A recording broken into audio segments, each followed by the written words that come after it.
बिस्मिल्लाहिर्रहमानिर्रहीम, अस्सलामुअलैकुम। एक और हकीकत के साथ मैं हूँ आपके साथ आपकी मेज़बान सैयदा इकरा बुखारी। आज की कहानी हर उस तालिब इल्म के लिए है जो मेहनत तो नहीं करता लेकिन पैसे देकर इम्तिहान पास करना चाहता है। कैसे काम करता है ये माफिया जो हर उस शख्स को पेपर पास करवाता है जो खर्च कर सके ढेर सारे पैसे। तालीम का मकसद डिग्री हासिल करना ही नहीं बल्कि ज़िंदगी गुजारने का ढंग सीखना है। बहुत से तालिब इल्म मेहनत की बजाय सारा साल दीगर सरगर्मियों में गुजार देते हैं और फिर इम्तिहान करीब आते ही शॉर्टकट इस्तेमाल करते हैं। हमारे इर्द गिर्द ऐसा माफिया मौजूद है जो पैसे लेकर नंबर्स लगवाने का दावा करता है, लेकिन आज होगी इस माफिया की हकीकत बेनकाब। वो राज खुलेंगे जो इससे पहले आपके सामने नहीं आ सके। जिंदगी शॉर्टकट का नाम नहीं, लेकिन ऐसे लोग मौजूद हैं जो दूसरों की परेशानियों का फायदा उठाते हुए उन्हें लूट लेते हैं। उनके हाथों हम खुद को लूटते और फिर पछताते हैं। यही है आज की हकीकत। शॉर्टकट की तलाश इंसान को ले जाती है ऐसी गहरी खाई में जिससे निकलने का कोई रास्ता नहीं होता। दौलत ही हर मसले का हल होती तो कोई मेहनत कश खुश ना होता। लालच इंसान को ऐसा कदम उठाने पर मजबूर कर देती है जिसका अंजाम उम्र भर का पछतावा होता है। लालच और फरेब के पर्दों में लिपटी ऐसी ही एक मुनफरिद कहानी की जानिब बढ़ने से पहले बात करते हैं माहिर नफ्सियात से और पूछते हैं कि आखिर क्यों इंसान मेहनत के बजाय शॉर्टकट तलाश करता है। इंसानी नफ्सियात में एक जबीली ख्वाहिश होती है शॉर्टकट की।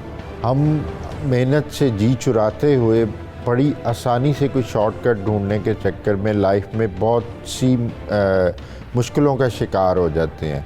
तो इस स्टोरी में भी आज की हमारी यही नज़र आता है कि वो लोग वो स्टूडेंट्स जिनका काम अपनी तालीम पे तवज्जो देना, अपने वक्त को बेहतर इस्तेमाल करना और एक जायज़ तरीके से आगे बढ़ना था, उन्होंने वो सारा वक्त जब ज़ाया किया और फिर जाके शॉर्टकट के चक्कर में पड़े तो ऐसी दलदल में फंस गए जिसमें एक के बाद एक उनसे ब्लंडर होता गया। इंसानी फितरत में जो अल्लाह पाक ने बहुत सी कमज़ोरियाँ रखी हैं उनको आप अपनी तरबियत, अपने इस्तदलाल और मेहनत से सही डगर पे चलते हुए काबू पा सकते हैं और ज़िंदगी में कामयाबी की तरफ बढ़ सकते हैं। जब तक शॉर्टकट तलाश करने वाले जिंदा हैं तब तक फरेबी भूखे नहीं मर सकते। ये दुनिया ऐसी ही है, यहाँ कदम कदम पर ख्वाब बेचने वाले अपनी दुकानें सजाए बैठे हैं, लेकिन ऐसे ही ख्वाब इंसान को ले जाते हैं ऐसी भयानक दुनिया में जहाँ ना सर पर साइबान रहता है और ना ही पैरों तले ज़मीं आती है। इस कहानी में भी कुछ ऐसा ही हुआ है।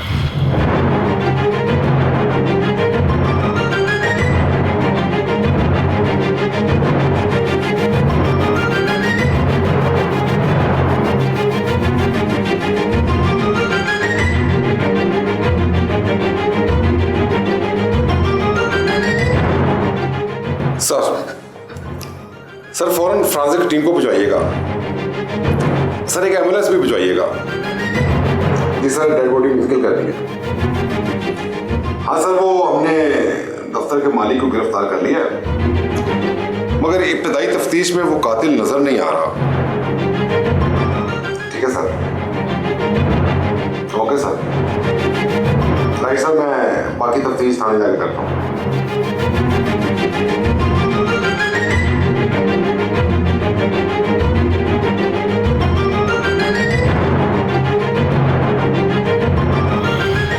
कातिल और मकतूल इस कत्ल से पहले एक दूसरे से कभी मिले ही ना थे। मकतूल नहीं जानता था कि उसे क्यों कत्ल किया गया, जबकि कातिल उसे मारना नहीं चाहता था। कातिल ना चोर डाकू है और ना ही उसने पहले कभी कोई संगीन जुर्म किया था। दुनिया में ऐसे कत्ल भी होते हैं जिनकी बज़ाहिर कोई वजह नहीं होती, लेकिन फिर भी पसे पर्दा उनके मुहर्रिकात होते हैं। कातिल मकतूल के बेगुनाही का ऐलान करता है, लेकिन इसके साथ साथ खुद भी मजलूम करार देता है। ये गुत्थी सुलझेगी इसी कहानी में। हमें यकीन है कि शॉर्टकट, फरेब और पेपर माफिया की ये कहानी कई घरों को उजाड़ने से बचा लेगी। यार रोल नंबर स्लिप आ गई है। कब? आज। मुझे तो किसी ने नहीं बताया। यार बताया तो मुझे भी किसी ने नहीं था। तो फिर? मैंने खुद चेक किया। अच्छा, पेपर कब है? यार अगले महीने की 3 तारीख से है। यार मेरी तो बिल्कुल भी तैयारी नहीं। यार मैंने भी किताबें खोल कर नहीं पढ़ा जरा भी। अब क्या बनेगा? मकबरा ही बनेगा। ये मजाक का वक्त नहीं है, वक्त पढ़ने का भी नहीं है। कुछ तो करना होगा। पढ़ लेंगे जितना पढ़ सकेंगे, वरना क्या? तो दूसरा रास्ता ही निकालना पड़ेगा।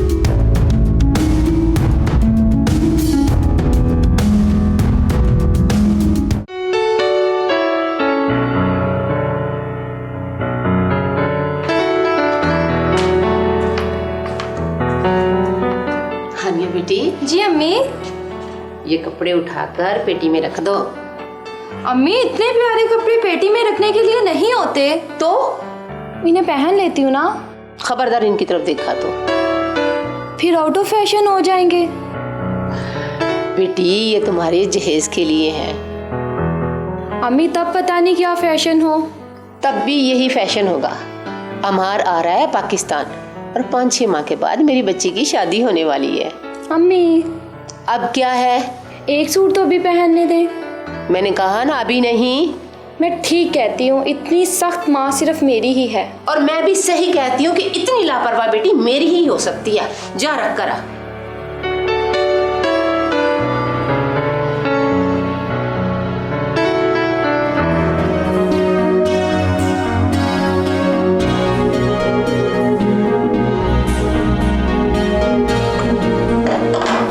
अच्छा तो तुम्हारी ये हरकतें हैं? क्या मतलब?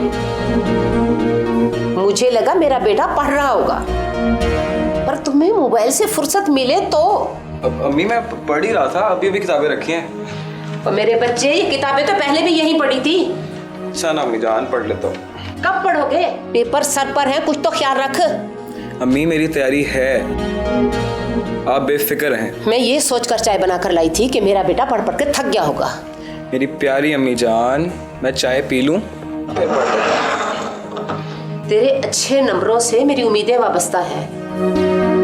आप फिक्र ना करें। पढ़ाई के बाद तुमने जॉब करनी है बेटा, इस घर को संभालना है। जी अम्मी मुझे पता है, इंशाल्लाह। इंशाल्लाह। चल पढ़ लेना आप। जी।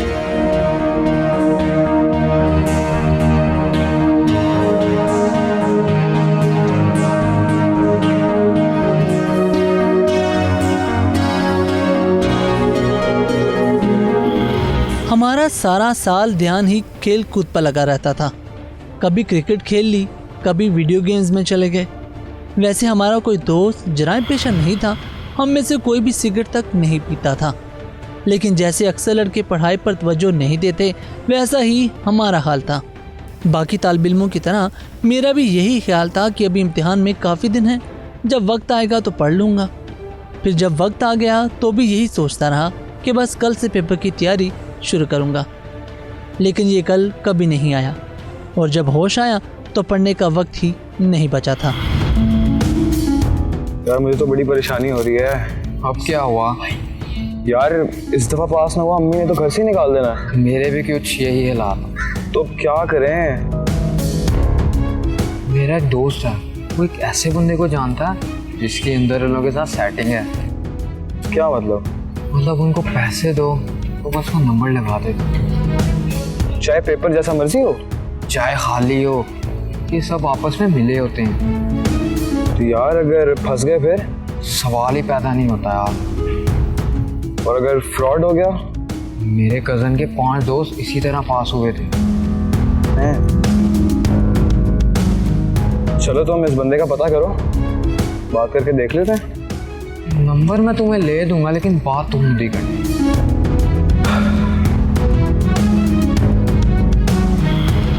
आशिर और जमील मेहनत की बजाय तलाश कर रहे थे कामयाबी का ऐसा दरवाज़ा जो जुराइम की हवेली में खुलता है। आखिर क्यों? शॉर्टकट के चक्कर में लोग जुराइम की जानिब आमादा क्यों हो जाते हैं? जानते हैं माहिर नफ्सियात से।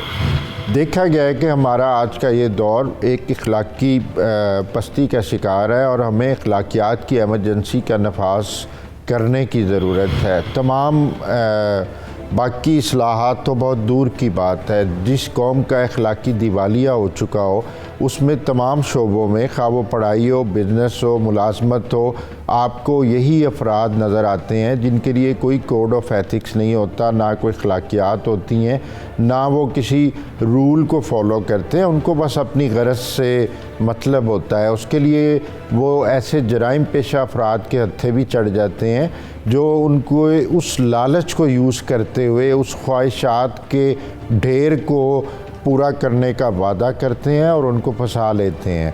और देखा गया है कि ऐसे तमाम कामों का अंजाम बहुत भयानक होता है और आप एक के बाद एक चीज़ को कवर करते हुए, झूठ को कवर करते हुए, जुर्म को कवर करते हुए पै दर पै इसका शिकार होते चले जाते हैं।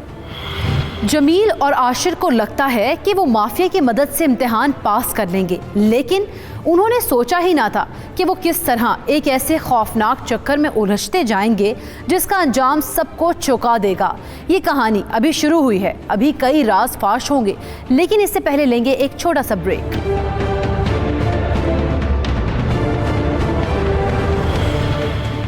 हमारा मुस्तकबिल आपके ही हाथ में है। ही बंदा 1 लाख होगा। अम्मी जमील का पेपर है और ये टीवी देख रहा है। क्या मसला है तुम्हें? पेपर की तैयारी करो। कर ली है। क्या बना? पैसे बहुत ज्यादा मांग रहा है। कितने? एक बंदे का 1 लाख रुपया मांग रहा है। सारे पेपर में पास कराने का? सर थोड़ी सी तो छूट दें। ये आसान काम नहीं है। हम स्टूडेंट्स हैं, इतने पैसों का इंतजाम कैसे कर सकते हैं? चोरी करो या घर से उठा के लाओ, ये आपका मामला है।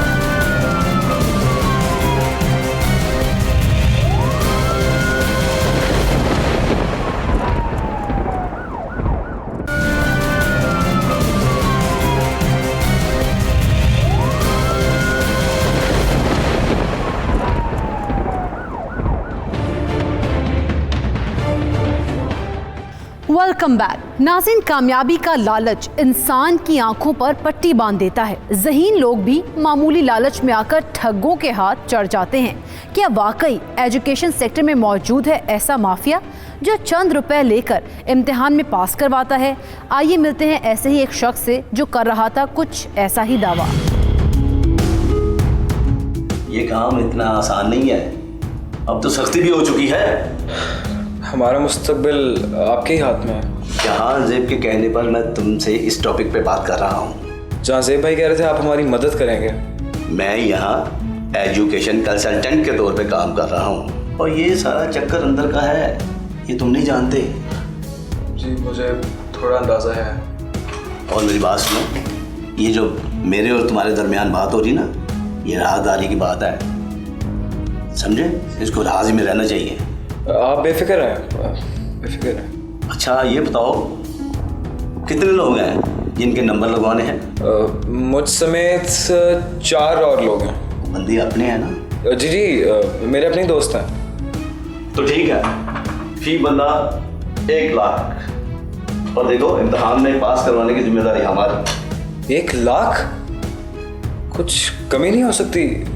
और चले यार, बाकियों से हम 2-2 लाख लेते हैं। ये तो जहां ज़ेब ने कहा था अपने बच्चे हैं इसलिए कम बताए हैं, और दूसरों को भी हिस्सा देना होता है ना। तो इस सब की कोई गारंटी वगैरह? भाई कोई गारंटी नहीं है। जहां ज़ेब से पूछो, कोई ऐसा लड़का है जो पास ना हुआ हो? हम इतनी बड़ी गेम कर रहे हैं और तुम गारंटी पे अटके हुए हो। वो तो बस मैं ऐसे ही पूछ रहा था। बात करने से पहले मोहतात रहा करो। मैं तो वैसे ही बाहर के बंदे का काम नहीं करता, ये तो जहां ज़ेब ने कहा था इसलिए मैं राजी हो गया। बहुत शुक्रिया आपका। उसका शुक्रिया करना, मेरा नहीं, समझे? अब जाके पैसों का इंतजाम करो। अजीम ने जितने पैसे बताए उतने तो शायद मैंने कभी एक साथ देखे तक ना थे। मेरा मामूली सा जेब खर्च था, वो सारा भी जमा किया होता तो इतने पैसे नहीं बन सकते थे।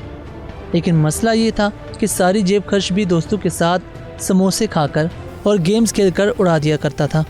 मेरी जेब में फूटी कौड़ी भी नहीं थी, 1 लाख रुपए कहाँ से लाता? दूसरी तरफ फेल होने और बेइज्जती का डर भी शिद्दत से था। मुझे लगता है कि यही वो मनहूस लम्हा था जब हम लोग इज्जत बचाने के लिए जिल्लत के गड्ढे में कूदने के लिए कदम बढ़ा रहे थे। ये क्या बदतमीजी है भाई? मेरे ड्रामे का वक्त है। तो मैं देख रहा था। एक दिन नहीं देखोगे तो मर नहीं जाओगे। तुम भी नहीं मर जाओगी। अम्मी अम्मी अम्मी अम्मी अम्मी, जमील का पेपर है और ये टीवी देख रहा है। क्या मसला है तुम्हें? पेपर की तैयारी करो। कर ली है चुड़ैल कहीं की। बुलाओ अम्मी को। अब क्या हुआ है? चुड़ैल किसे कहा है? वो तो मैंने प्यार से कहा था ना। अपना ये प्यार अपने पास ही रखा करो। क्यों? भाई हूँ तुम्हारा। भाई है तुम्हारा।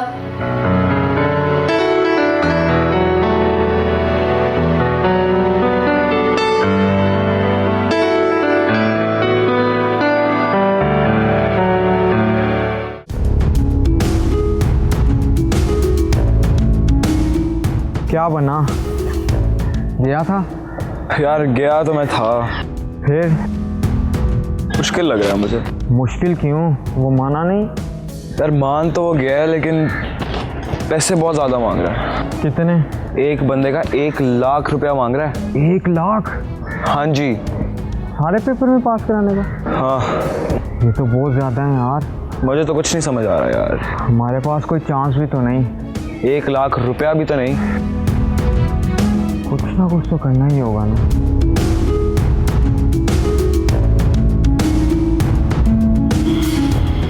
तालिब इल्मों से भारी रकम निकलवाने वाला ये माफिया जानता है कि इतने पैसे आसानी से नहीं मिलते। कई नौजवान इसी तरह माफिया को पैसे खिलाने के चक्कर में जुराइम का रास्ता अपना लेते हैं। एक बार मजबूरी में जुर्म करने वाला ही अगली बार अयाशी के लिए वही कदम उठाता है। ये माफिया सिर्फ इम्तिहान ही पास नहीं करवा रहा बल्कि कई मुजरिम और स्ट्रीट क्रिमिनल भी पैदा कर रहा है। मैंने पहले भी कहा था चीजें मेरे हाथ में नहीं है। मेरी बात तो सुन लें। जी सुनाए। सर वो असल में मसला ये है कि हमसे इतने पैसों का इंतजाम नहीं हो रहा। तो फिर मैं भी कुछ नहीं कर सकता। सर थोड़ी सी तो छूट दें। वो कैसे छूट दे दूं? अब मेरी जेब में नहीं जाने। जहां जेब के कहने पर पहले ही मैंने अपने पैसे छोड़ दिए हैं। वो बात तो ठीक है लेकिन क्या लेकिन भाई? आप खुद सोचें, हम स्टूडेंट्स हैं, इतने पैसों का इंतजाम कैसे कर सकते हैं? अगर हम पैसे किस्तों में अदा कर दें तो? ये आसान काम नहीं है। हर अफसर को पैसे देने होते हैं। अगर नहीं कर सकते बता सही। अगर किस्तों में अदा कर दें फिर? बच्चे हो, ये तो प्लाट थोड़ी है किस्तों में पैसे दे दो। और ये रिस्की काम है। एक लिमिट में ये घपला हो जाता है। अगर नहीं कर सकते बता सही। और यहाँ लाइन लगी हुई है भाई। लेकिन आप खुद सोचें कि हम इतने पैसे कहाँ से ला सकते हैं? ये मेरा मसला नहीं है, ये आपका मसला है। चोरी करो या घर से उठा के लाओ, ये आपका मामला है। अगर नहीं कर सकते तो मैं लिस्ट में किसी और का नाम डाल देता हूँ। बस ये कर सकता हूँ मैं। नहीं नहीं, हम कुछ कर लेंगे। देखो ये काम परसों तक कर लेना। अगर नहीं कर सकते तो यहाँ मत आना, क्योंकि परसों हमने मुतलका बंदे को पैसे और रिस्क देनी है। इसके बाद मैं कुछ नहीं कर सकता। सच बता। सोचो सोचो। धोखा कामयाबी की जमानत नहीं बन सकता। किसी का हक मारकर खुद को आगे लाने वाले इंसानियत के मकाम से गिर जाते हैं। कोई भी मजहब धोखे और फ्रॉड की हिमायत नहीं करता, लेकिन जमील और आशिर कर रहे थे अजीम के साथ मिलकर ऐसी ही एक प्लानिंग। हर इंसान की ज़िंदगी में एक कोड ऑफ एथिक्स का होना बहुत ज़रूरी है। खा वो इंसानियत का कोड ऑफ एथिक्स हो, खा अगर आप मजहबी रुझान रखते हैं तो मज़हब के हवाले से देख लें। किसी भी तरह किसी भी मज़हब में किसी भी मुआशरती कदरों में ये चीज़ अलाउड नहीं है। ये चीज़ बिल्कुल गलत है कि आप किसी का हक मारें, किसी के लिए आप गलत रास्ता इख्तियार करें और अपने लालच की तस्कीन के लिए, अपनी ख्वाहिशात के हसूल के लिए मेहनत से जी चुराते हुए एक शॉर्टकट ढूंढें। अगर देखा जाए तो ऐसे अफराद हमेशा ज़िंदगी में मुश्किलात का शिकार रहते हैं। हमारी आज की स्टोरी में भी देखें, उसने अपनी उस नफसानी ख्वाहिश को तस्कीन देने के लिए उस पे एक गलत रास्ता इख्तियार किया और पैदर पे मुश्किलात का शिकार हुआ। और ऐसे अफराद जो फौरी रिएक्टिव होते हैं, वो सोचे समझे बगैर अमल करते हैं, तो उनको कुछ ना कुछ मसाइल हमेशा फेस करने पड़ते हैं। नाज़रीन, एक आम तालिब इल्म कहाँ से लाएगा 1 लाख रुपए? अजीम के साफ इनकार के बाद कहानी ख़त्म हो जाती है, लेकिन असल कहानी तो अब शुरू हुई है। शुरू होता है एक ऐसा खेल जिसने आम तालिब इल्मों को बना दिया ख़तरनाक मुजरिम। क्या हुआ था ये जानिएगा एक मुख्तसर ब्रेक के बाद।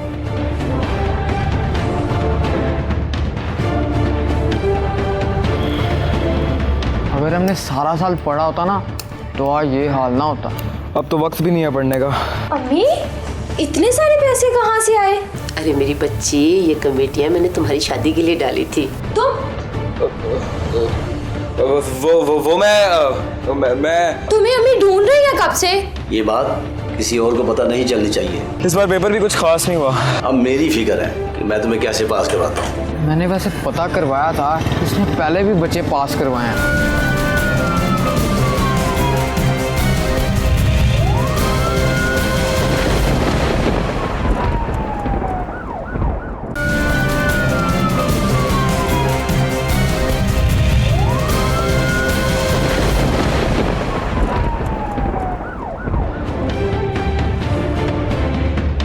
हकीकत में एक बार फिर खुशामदीद। मेहनत न करने वालों के साथ यही होता है। कामयाबी का शॉर्टकट तलाश करने वाले इसी तरह भटकते फिरते हैं और फिर ना चाहते हुए भी बन जाते हैं एक ऐसे रास्ते के राही जिसकी कोई मंजिल नहीं है। क्या हुआ, किस सोच में गुम हो? कुछ नहीं यार, बस इम्तिहान की फिक्र लगी हुई है। अगर हमने सारा साल पढ़ा होता ना तो आज ये हाल ना होता। अब तो वक्त भी नहीं है पढ़ने का। लेकिन कुछ ना कुछ तो करना ही है ना। क्या कर सकते हैं यार। क्यों ना पैसे हम घर से चुरा लें। तुम पागल तो नहीं हो गए? 1 लाख कोई मामूली रकम नहीं होती। मेरी पूरी बात तो सुनो। सुनो, एक वक्त में पता चल जाएगा कि पैसे हमने चुराए हैं। अभी तो उठाकर उसे देते हैं ना, बाद में हम घर बता देंगे। बहुत रिस्क है। तो रिस्क मर्दी तो लेते हैं। ओ भाई, रिस्क लेने और चोरी करने में ज़मीन आसमान का फ़र्क है। अभी तो तुम्हें बताया, ये चोरी नहीं, पास होने की फीस ही है। खैर, तुमने जो करना करो, मैं तुम्हारा इस काम में कोई साथ नहीं देना। मर्जी है तुम्हारी।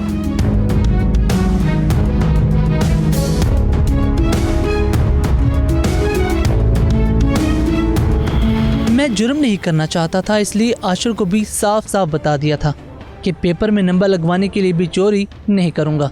लेकिन सच कहूँ तो मुझे अब लगता है कि जब इंसान गुनाह की जानब कदम उठाना शुरू कर देता है तो शैतानी सोच उसको अपने घेरे में ले लेती है।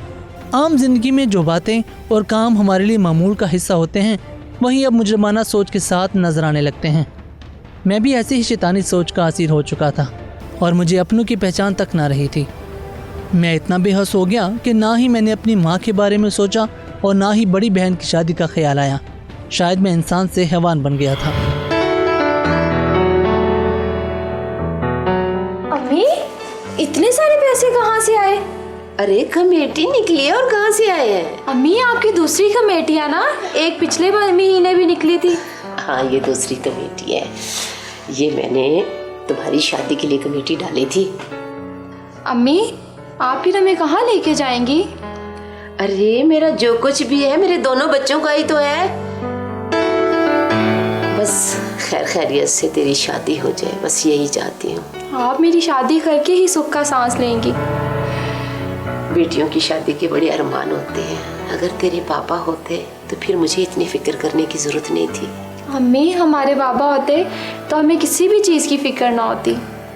हाँ, वो अगर होते तो फिक्र ना होती मुझे। लेकिन तुम किस बातों को लेकर बैठ गई हो? ये ना दराज पे रख दे पैसे। जी अम्मी।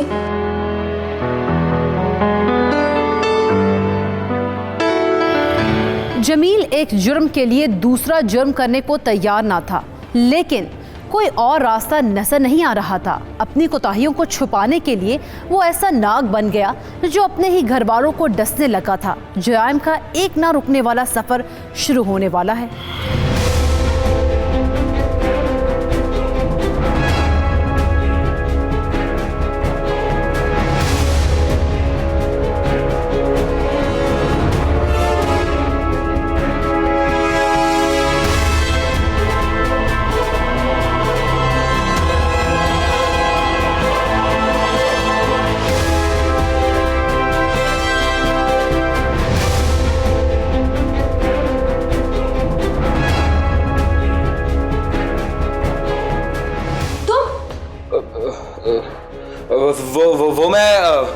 मैं तुम्हें अम्मी ढूंढ रही है कब से?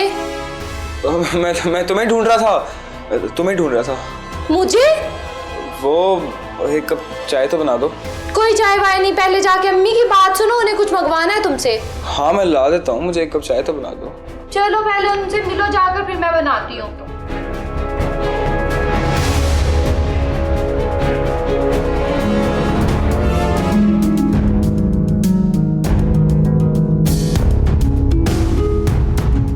तो तुमने फैसला कर लिया?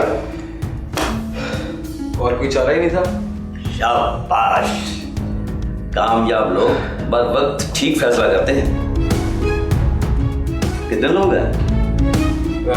4। ये बात किसी और को पता नहीं चलनी चाहिए, सिक्रेसी भी कोई बात होती है। आप बेफिक्र हैं, बस हमें किसी तरह पास करवा दें। भाई अब तुम्हारी फिक्र नहीं है, अब मेरी फिक्र है कि मैं तुम्हें कैसे पास करवाता हूँ। तो ये बता दें कि आप हमें बताएंगे कब तक? अब मैं नहीं, तुम्हारा रिजल्ट बताएगा। काम जो नजर आए वही होता है।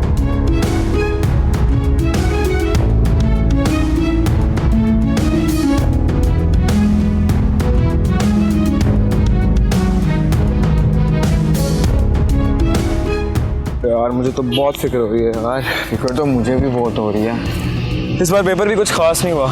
एक दिन की तो बात है, कल रिजल्ट आ गया। यार इसी बात की तो सबसे टेंशन है मुझे। इसीलिए तो पैसे लगाए हमने। वादा तो किया है इसने। मैंने वैसे पता करवाया था, इसने पहले भी बच्चे पास करवाए हैं, तो जाहिर सी बात है हमें भी पास करवाएगा। तो सारी उम्मीदें इसी से हैं।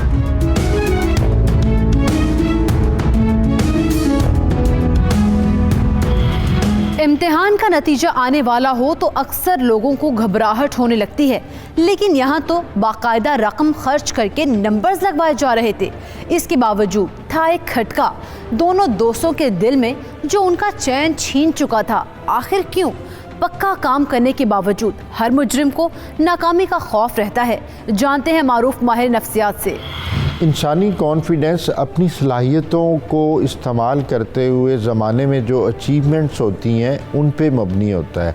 अगर ऐसे अफराद जो मेहनत ना करें, जायज़ रास्ते पे ना चलें और किसी का हक भी छीनना उनके लिए कोई जुर्म ना हो, तो वो बेशक अचीव कर लें, लेकिन उनमें वो कॉन्फिडेंस नहीं आता। और अंदर ही अंदर क्योंकि अल्लाह पाक ने जायज़ नाजायज़ का बंदे में मुआजना करने का एक सिस्टम रखा हुआ है। आप अपने ज़मीर की आवाज़ को जितना भी दबा लें, कहीं ना कहीं आपको कुछ ना कुछ ऐसी इंडिकेशन आती रहती है कि आपने ये काम सही नहीं किया, और आप उस आवाज़ का गला घूंटते हुए गलत काम करते चले जाते हैं। लेकिन आप उस एतमाद से जी नहीं सकते। आप गलत तरीके से जितनी मर्ज़ी अचीवमेंट कर लें, आप में वो तमानियत नहीं आ सकती, वो कल्बी इत्मीनान नहीं आ सकता, ना ही वो एतमाद आ सकता है जो एक सही रास्ते पे चलने वाले बंदे को नसीब होता है। घर लूटकर धोखाबाजी की जानिब कदम बढ़ाने वाले इन नौजवानों ने एक नहीं 2 जुर्म किए थे।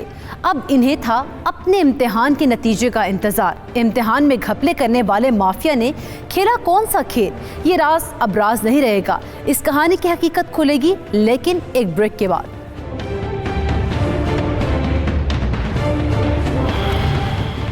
मैंने तो पैसे जमा की थी तुम्हारी बहन की शादी के लिए, अब क्या होगा? हमें पुलिस में कंप्लेन करवानी चाहिए। मुझे तो पहली बात था ये बंदा एक नंबर का फ्रॉड है। हमारे पैसे भी खा गए। पैसे तो मैं ऐसे निकलवा कर रहूंगा। बस दिमाग की गेम है, दिमाग की। सारे फेल हो गए हम। यार 2 नंबर काम में शॉर्टकट्स ढूंढने पड़ते हैं। हम जमील को लेने आए हैं। लेकिन क्यों? इस बात का भी जल्द पता चल जाएगा। मुझसे बहुत बड़ी गलती हो गई सर। शॉर्टकट के चक्करों में मैंने अपनी खुशियों को शॉर्टकट लगा दिया।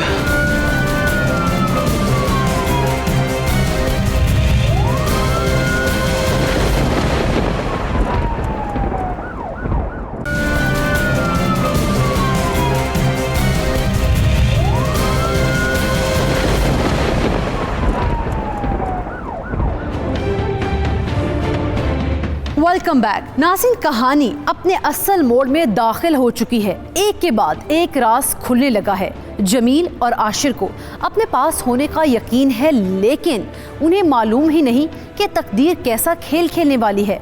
अभी तो इसी कहानी से जन्म लेना है एक संगीन जुर्म ने। हानिया, तुझे किस दराज में पैसे रखे थे? उसी दराज में अम्मी। वहां पर नहीं है पैसे। ये कैसे हो सकता है? मैंने खुद वहां रखे थे। किसी ने चुरा लिए हैं शायद। हमारे घर तो कोई आता भी नहीं है। किसी बाहर वाले ने चोरी किए होंगे। तो बाहर वाले को कैसे पता था कि उसी दराज में पैसे हैं? उसने तलाशी ली होगी। मैंने तो पाई जमा की थी तुम्हारी बहन की शादी के लिए। अब क्या होगा? हमें पुलिस में कंप्लेन करवानी चाहिए। पुलिस क्या कर लेगी? हानिया सही कहती है, हमें पुलिस में कंप्लेंट करानी चाहिए। हो सकता है पैसे मिल जाए। या अल्लाह, क्या होगा? घर में चोरी का इल्म हो चुका था और मुझे लग रहा था कि जल्द ही पुलिस आएगी और मुझे गिरफ्तार कर लेगी। लेकिन इससे भी बड़ी बात यह हुई कि हमारा सारा प्लान ही नाकाम हो गया।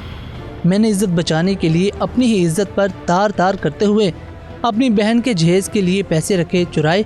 लेकिन मैं भूल गया कि जब इंसान अपनों से फ्रॉड करता है तो खुद भी फ्रॉड का शिकार हो जाता है। हमारे साथ बहुत बड़ा धोखा हो गया था, ऐसा धोखा जिसने मेरा दिमाग सुन कर दिया था।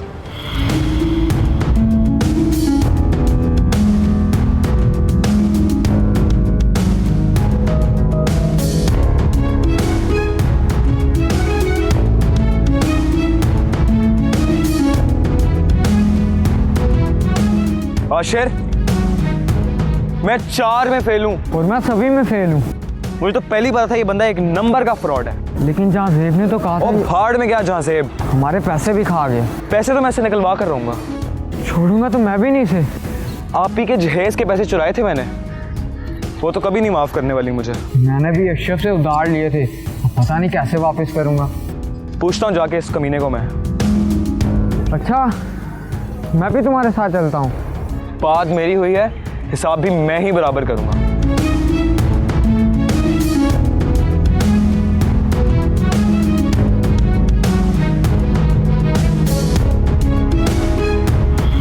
रेत पर खड़े उम्मीदों के पहाड़ इसी तरह ज़मीं बोस होते हैं। फ्रॉड की बुनियाद पर कामयाबी का सफ़र तय नहीं होता। आखिर ऐसा क्या हुआ कि माफिया के नाम पर बड़े बड़े दावे करने वाला अजीम भी अपने मकसद में कामयाब ना हो सका? अम्मी, क्या बात है बेटा? इतने बुरे रिजल्ट के बाद भी इसे फर्क नहीं पड़ा। अम्मी आपके पैसे मिल गए। क्या? कहाँ से मिले? वो दराज नहीं है, उसके पीछे गिरे हुए थे तो अचानक मेरी नजर पड़ी तो।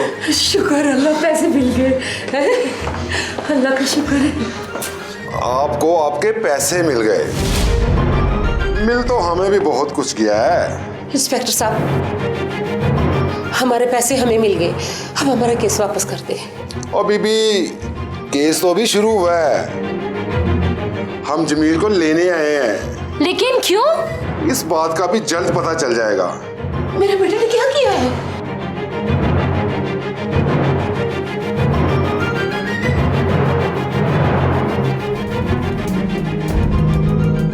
जी गरम साहब, कैसा चल रहा है भाई? बहुत अच्छा जा रहा है। आज कमाई तो ठीक हो गई आज का। ये क्या? यही मैं पूछना है। क्या ये? ओए बच्चा, बैठो, बैठकर बात करते हैं। बैठने नहीं आया मैं। आराम तो छीन लिया तुमने सबका। सारे फेल हो गए हम। वो यही मैं तुमसे कहने वाला था। एक मिनट बैठो तो सही। कहने को है क्या गया है? वो सब देखो हो जाता है। सब ठीक चल रहा था। क्या ठीक चल रहा था? सब ठीक था, अचानक अफसर तब्दील हो गया और उसकी जगह जो आया वो बड़ा ईमानदार और सख्त है। ये बकवास तुम्हारी नहीं सुनने आया मैं। अब बेटा मेरी बात सुनो। ये देखो, ये तुम्हारे पैसे मैं वापस कर रहा हूं, बल्कि सबके पैसे मैं वापस कर रहा हूं। तुम्हें क्या लगता है कि मेरा घर और मेरा मुस्तकबिल उजाड़ कर तुम बच जाओगे? नहीं बेटा, मेरी बात तो समझो। मेरी बात तो बेटा।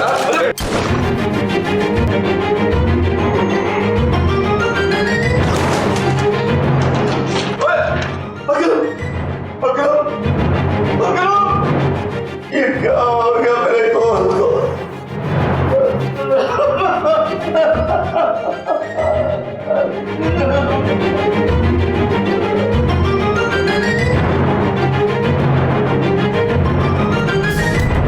सच सच बताओ, तुमने उस बेकसूर को क्यों कत्ल किया?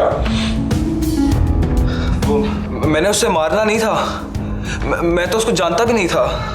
तुम उसको नहीं जानते थे, लेकिन फिर भी तुमने उसे मारा। मैं उसे नहीं, मैं अजीम को मारने लगा था। गुस्से ने मुझे पागल कर दिया था। उसको तो हम पहले ही गिरफ्तार कर चुके हैं और उसकी सारी कहानी हमारे सामने है। ये चक्कर क्या है? और यार चक्कर कुछ भी नहीं है, बस दिमाग की गेम है, दिमाग की गेम। मैं समझा नहीं। यार मैं लोगों को पास करवाने के पैसे दे देता हूँ बस। तो पास करवाते कैसे हो? और भाई पास वो किस्मत से या अपनी मेहनत से होते हैं। तो फिर जो पास हो जाते हैं उसके पैसे मेरे हो जाते हैं। तो जो फेल हो जाते हैं? भाई यार सीधी सी बात है, उनके पैसे वापस कर देता हूँ। और इसी तरह सीजन में मेरी 10-12 लाख की दिहाड़ी लग जाती है। यार बहुत तेज आदमी हो यार तुम। यार 2 नंबर काम में शॉर्टकट्स ढूंढने पड़ते हैं। इसका मतलब मुझे ये काम सीखना पड़ेगा आपसे। और सिखा दूंगा, शगिर्द बनना पड़ेगा। मिठाई और सूट लेगा। यानी आशिर ने मुझे धोखा दिया? तुमने खुद अपने आप को धोखा दिया है। मुझसे बहुत बड़ी गलती हो गई सर। शॉर्टकट के चक्करों में मैंने अपनी खुशियों को शॉर्टकट लगा दिया। तुम सब मुजरिम हो। अब अदालत ही तुम्हारा फैसला करेगी।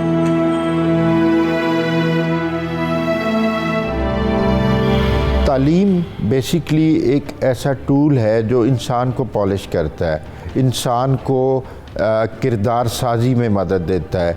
अगर आज की तालीम को देखें, इन डिग्रियों के असूल को देखें, तो ये हमें क्या दे रही हैं? स्टूडेंट्स नौकरियों के लिए पढ़ना चाह रहे हैं, स्टूडेंट्स आगे रोज़ी कमाने के लिए पढ़ना चाह रहे हैं, तो भी मेहनत करके ये किसी हद तक जायज़ है कि वो पढ़ लें। लेकिन अगर आप किरदार साजी भी नहीं कर रहे नौजवानों की, और वो तालीम के असूल में भी नाजायज़ मीन्स इख्तियार कर रहे हैं, नाजायज़ रास्ते इख्तियार कर रहे हैं, तो ऐसी तालीम हमें इस सोसाइटी को बहुत ज़्यादा ज़वाल पजीर कर देगी। हमें इस काम पे बहुत ज़्यादा गौर व फिक्र की ज़रूरत है और बैठ के सोचने की ज़रूरत है कि हम अपने निज़ाम तालीम को ऐसा कर दें कि कोई भी बग़ैर मेहनत और सही रास्ते पे चले बग़ैर आगे ना बढ़ सके, किसी को नाजायज़ डिग्रियां ना मिलें, और ये डिग्री का असूल सिर्फ़ एक नौकरी तक महदूद ना रहे, बल्कि तालीम की असल रूह नज़र आए जिसमें इल्म हो और किरदार साजी हो और तरबियत हो। इम्तिहान के नाम पर गेस्ट पेपर और नंबर्स लगवाने का दावा करने वाले अक्सर लोगों की यही हकीकत है। फ्रॉड करने वाले ऐसे कई लोग हमारे इर्द गिर्द हैं जो इतनी मजबूत कहानी बुनते हैं कि हकीकत का गुमान होने लगता है। अगर आपको भी कोई इम्तिहान में नंबर्स लगवाने का कहता है तो मोहतात रहें, कहीं ऐसा ना हो कि आपका सफ़र कामयाबी के बजाय जेल की तरफ शुरू हो जाए। इसी के साथ दीजिए मुझे इजाज़त, फिर मिलेंगे ज़िंदगी की एक और हकीकत के साथ। अल्लाह निगहबान।